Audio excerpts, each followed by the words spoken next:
कर्जबाजारीपणाला कंटाळून खामगाव तालुक्यातील 76 वर्षीय शेतकऱ्याने स्वतःला संपविले.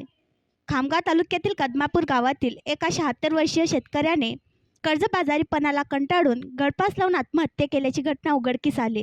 नारायण मुकाजी गुरव असे आत्महत्याग्रस्त शेतकऱ्याचे नाव असून त्यांनी काल पहाटे घरासमोरील टीनपत्रात दोरीच्या सहाय्याने गळफास घेतला. काही वेळाने घटना उघडकीस आल्यानंतर तात्काळ ग्रामीण पोलिसांनी घटनास्थळी धाव घेऊन पंचनामा केला.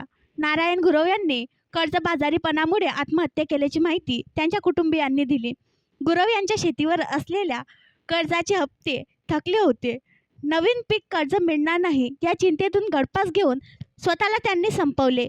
या प्रकरणी पोलिसांनी आकस्मिक मृत्यूची नोंद केली आहे. आणखी नवीन व्हिडिओ पाहण्यासाठी आमच्या देशमुख एक्सप्रेस न्यूज चॅनलला सबस्क्राईब करा, लाईक करा आणि शेअर करा.